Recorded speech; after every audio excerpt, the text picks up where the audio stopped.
Hello and welcome back to the ministry. And today we're going a little bit in a different direction.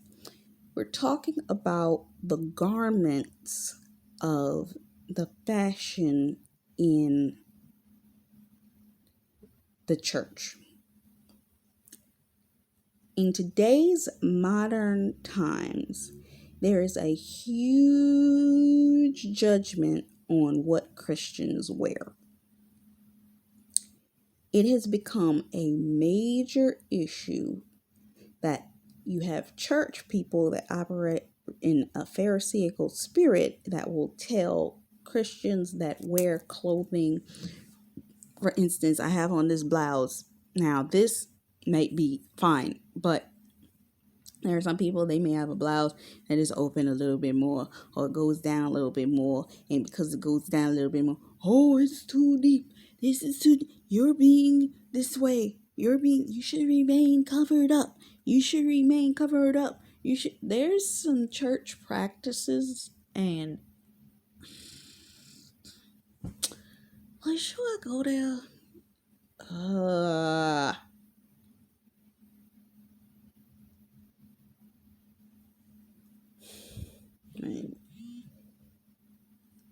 The fact of the matter is this.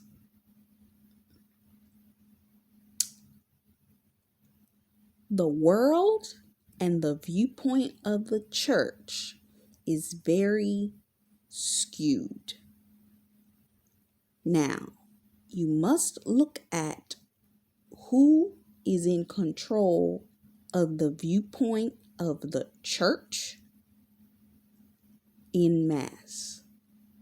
Is the government in control or is the Lord in control? If you're looking at mass media, the world controls the viewpoint of the church, okay? So the world will dictate what the church should do. Does it have right? Absolutely not. Why? Because the church is the sovereign government over all things, because the government sits on the church's shoulders. Jesus Christ, the husbandman of the church. Jesus Christ is in control of the government. Okay? So it is his bride, meaning if he is married to the church and the government sits on his back, then that means he has sovereignty over anything the government does, which means his bride, being in alignment with him, also has sovereignty over the government. Okay? But the world will teach you that through Pharisaical religious Christians that overdo, because this is what happens. The devil presents Pharisees as being what Christianity should be. So when the Pharisees, who, as it literally states in the Bible, that you are not supposed to stand on the corner and scream out your religion at the top of your lungs, this is not what you're supposed to do. What do we see happen in the world? The world, Christianity, is that screamed from the rooftops, this is how you should live your life. This is the way you should live your life, which is an exact opposite of what the word says of how you should operate in the world. Okay? Because when they make a lot of noise, that's where the attention is drawn. So when the Pharisees mess up and their churches are destroyed due to a pastor, leader, whatever, doing something ungodly, what does the world do? It blows that issue up. Okay? This is the same when it comes down to Christianity and the way they dress. I was literally looking a few weeks back. There was a Christian music group, Trinity 57. Trinity 57 or 571, but it's Trinity 57. And when they first began, they started to get hit music and hit songs. But what happened? The Pharisaical church started to come against them as gospel singers for the clothing that they were wearing. They said, oh, it's too low cut, it's too sexualized. Some of your songs are too sexualized. Let me tell you something. Christianity, at least what they showed in reality of it, which isn't real, in the media, they try to make Christians appear like they are without spot or blemish. Before they became Christians, they were running in sin. We all were. Because we were born in sin and shaped in iniquity. So we started off in sin anyway. It was their choice to come to God. But those that are real Christians, that make the decision to share their sin, meaning I went through sin and the Lord delivered me and got me here, they're the ones that are ridiculed. They're the ones that are vilified. Those that talk about you should not have sex before marriage, those that talk about the actual things that you should not do, are ostracized in the church. Ever notice that? So when it came down to the garments, it would not surprise me that the way that people were dressed in that time frame was highly ridiculed. But we live in a world that the church teaches that you should remain poor. It's not that you should remain poor. I'm going to tell you, I'm going to be real, let me be honest right now. Jesus, be offense. The media will portray to you that the church shall remain poor. Who is in control of the churches right now? If the church is operating under a 501c3, that means the government controls them, which means they cannot, and it is listed and written in their bylaws, they cannot say anything politically against anything that the government desires to say. So if the government wants you, because we are funding your programs, we are giving your church millions of dollars, we technically own what you say. Sorry. I don't think I was supposed to say that. But shit, anyway. And because we own what you say, and what you can say, you cannot tell the people that prosperity is a good thing for them. So we need you to vilify prosperity. You need to remain the Christian that is poor and take a vow of poverty. Because we need to be able to control you. Because if you got money, that means you got freedom. And money equals freedom. And if money equals freedom, that means that you can operate without us. Especially if you know which laws and which bylaws will tell you how to do so. Because there are rules and laws that show you exactly how to operate without being under direct government sanctions.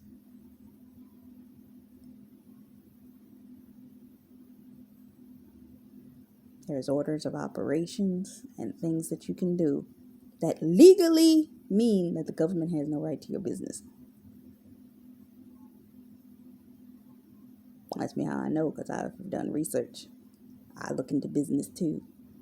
We're going to talk about business in one of these broadcasts, just not this one today. But it behooves a pastor, especially in a mass mega church, to tell you to take a vow of poverty. It behooves a church that's in the in-between to work with its other sex. And I'm not talking about sex. I'm talking about the other different churches that are in the community. Because I found out something interesting not too long ago. It was I was listening to something about a pastor, and the pastor said it's something that you don't know about churches. If a church is built in a community, and how many communities you know in poor neighborhoods had 53 churches, one on the corner of every block, but those churches actually are all part of, let's say, a ministerial union, and this ministerial union operates together. And let's say your church isn't operating in the same fashion as the rest of the churches in that ministerial union. This something like a board of trustees. They can either ostracize you or they can vote to not help you, meaning they are going to talk about you behind your back, and they are going to make sure your church does not grow. These ministers will call these people that do this ministerial mafia, which means they are holding back the new guy because they aren't operating in their ordained what they feel they should be doing, meaning they are actually a radical, meaning they are actually operating to the fullness of what the Bible says and not what the government is telling them that they should do. Now, this is actually about clothing, but I'm gonna get there. I'm setting the groundwork. With that being said, poverty, being in poverty, not having, is looked upon as a good thing, which means if you're looked upon as poverty being a good thing, wearing nice clothes is probably not going to be something that they're going to want you to do. And because of this, as you noticed that the Christians that go and they become something, they create their churches and they have giving and they are reaping the benefits and rewards of being a child of God. And those Christians that are actually walking around in higher class clothing, looking well put together, looking nice, their clothing is actually expensive. What's the first thing that they're accused of? You look like the world. You look like the world. Oh my God. How dare you have the best weave? How dare you have gems and diamond rings? How dare you wear gold? How dare you wear all of these types of things? How dare you be walking around in Gucci and Prada? How dare you be walking and driving in the best cars? How dare you have houses and all of these types of things? How dare you? Pharisees, how dare you? You're not supposed to dress like that. But where is it saying in the Bible you're not supposed to dress like that? Let me see. I got some word right here. Let me check and see if it's. Let's see. 1 Corinthians 11 and 15. But that if a woman has long hair, and it is her glory, for her long hair is given to her as her covering. Her hair and her covering is so needed. The priestly man, beautiful clothing, they are worthy of a priest. Aaron is to be dedicated as a high priest, and his clothing is made only by the persons of possessing the skills given to them, which means he had a tailor. There is items that need to be made: breast pieces, vests, robes, embroidered shirts, turbans, sashes.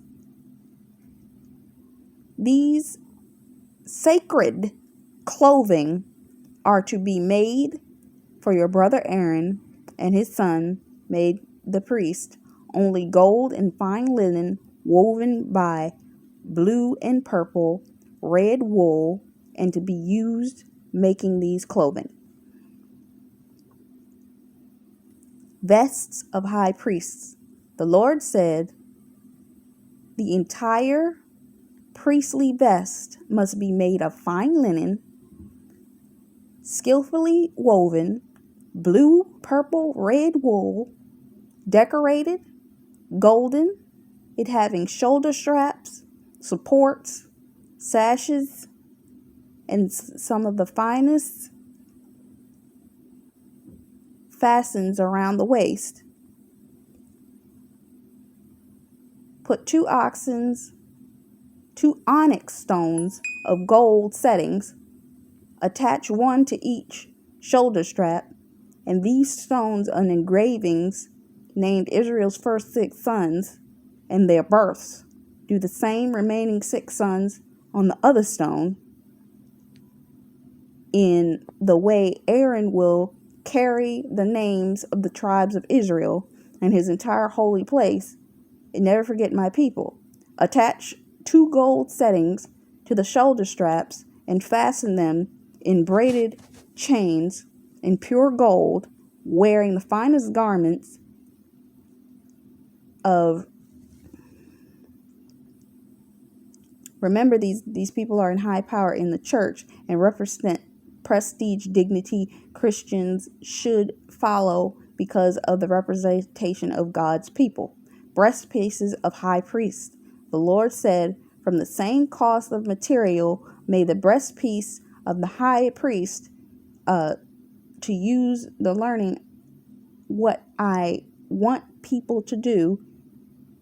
16. It is to be 9 inches square, folded, doubled, 17 with 4 rows of 3 precious stones.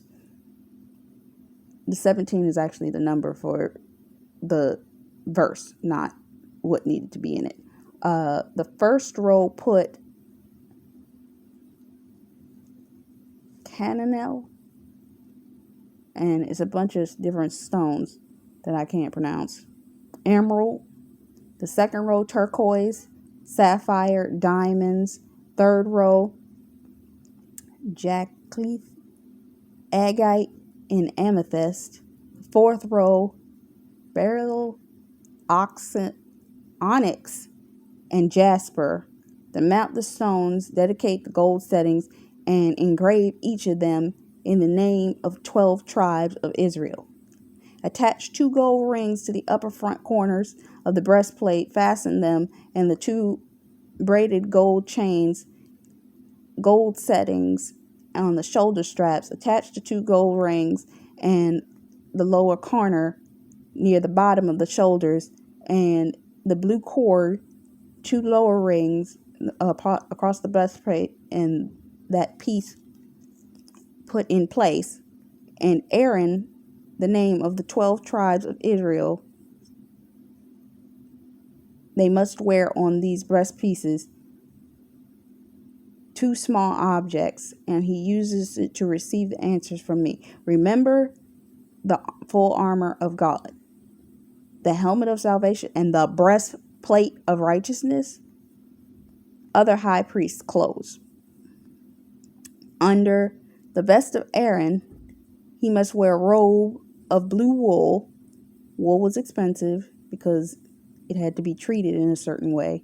At the center of his head, with an opening at the center for his head, and surely bind the material around the collar, keeping it from raveling, which means it had to be the collar had to be weaved. Then you had the hems, weaving pomegranates and blue, purple, red wools, gold. The weaving of the clothes, entire holy place of the high priest, and his life will not be in danger.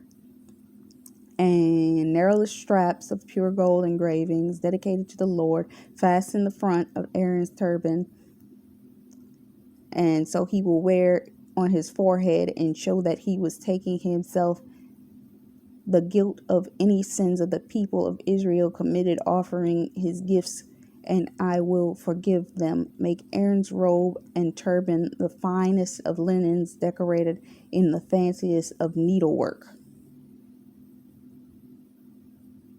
Now I know we're going here. Hear it. The Old Testament law does not apply after Jesus came back. Jesus chose to wear non-ordained garmented clothing because he was a son of a carpenter, but the fact that he was the son of a carpenter, that means his family made money. And if you remember when the woman came to him and touched the hem of his garment? That was fine linen. The hem of his garment had rubles, gems, and other things on the edge of it. Christians are supposed to be walking around with gems all over their daggone clothes. They're supposed to have the finest linens and embroidery on their clothes. What is wrong with today's society? I just told you what's wrong with today's society. The government pays for these people to keep these things quiet. So they have society controlled by the 6 media outlets telling you what Christians should and should not wear. So, of course, Christians should not walk around looking like the world. But maybe, just maybe, it should be the other way around. Maybe the world shouldn't be walking around looking like what Christians are supposed to look like. But if we say that, then that's blasphemy, isn't it?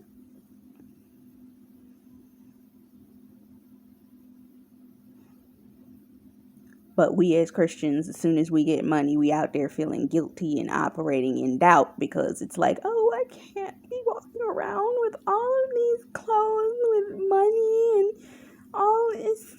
I feel guilty because my fellow brethren, they don't have these clothes, so I can't wear diamonds on my clothes or fine embroidered wools. The priests were allowed to wear that.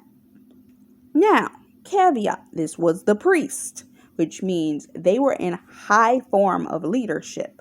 Jesus was in high form of leadership. If the Lord, which goes to show you, it is a factor in the Bible that it says, God will exalt your name. I will make your name great. When the Lord makes your name great and positions you in a position of power, yes, the high power, meaning your emperors.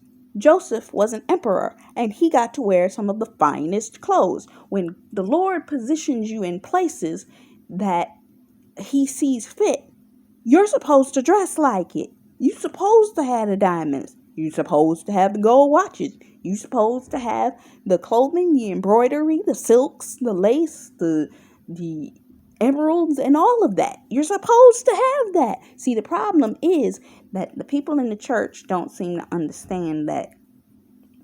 Everybody says that if it's not in the gospel part, meaning if you go and you get exalted in the world and you're not in gospel, then you are not of God.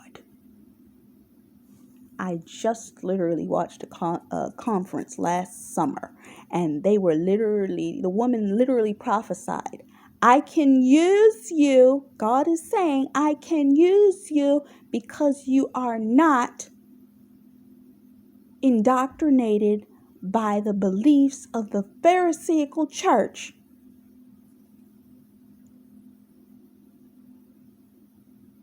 And their belief of what you should and should not be, meaning I can fully use you in the world. We are supposed to go forth out into the world. Granted, there are a lot of people in the church that need healing. Absolutely. But there's a lot of people out in the world that is dying because they ain't hearing the gospel of Jesus Christ. And we out here arguing about that person has on diamonds. How dare they? This person out here got prosperity. How dare they? They should have had a vow of poverty. Is it avowed poverty, or are they operating in what the government is telling them that they should do? I think that anybody that is listening to this should go watch the Book of Eli. It's a very telling movie. That movie tells you how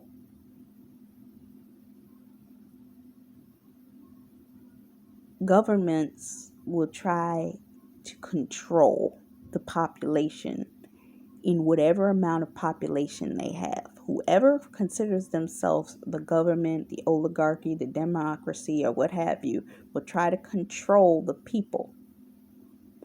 What they do, how much they eat, what's right, what's wrong. And it's intriguing because if you've never seen the Book of Eli, it's intriguing what book they're using.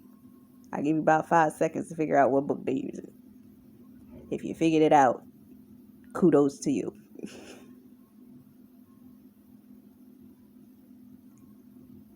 So, check that movie out. It may tell you a little something. But this church, it belongs to God. Okay? Our garments should be dictated by the way that the Lord desires. And He had a rich government. And He had priests that wore silks, satins. If you listen to even the scripture of the woman of noble character of the Proverbs 31 woman, look at how she kept her household, the clothing that she wore. These were not poor people, not by any means. There were women in Jesus' ministry that were accountants. These people dressed well. Don't get fooled by the okie doke, okay? Thank you. If you need to know any more, I will try to. I do a blog post, so I will share the blog post on my blog. And if I don't share the blog post, I'll just link you to the Tumblr link that I read from. But all of this is in the Word, as well as Pastor Matthew Stevenson III did a beautiful teaching on clothing in a few years back when he got highly ridiculed by another pastor. Was it Jamal Bryant or somebody that he got in beef with about his hair or his clothes or something he had, and he did an entire teaching on clothing just because of that. Clothing, hair, weaves, all that type of stuff, and I might link that as well. So for now, this is Taj McCameron. Until next time, much love, faith, peace, and blessings. Bye-bye.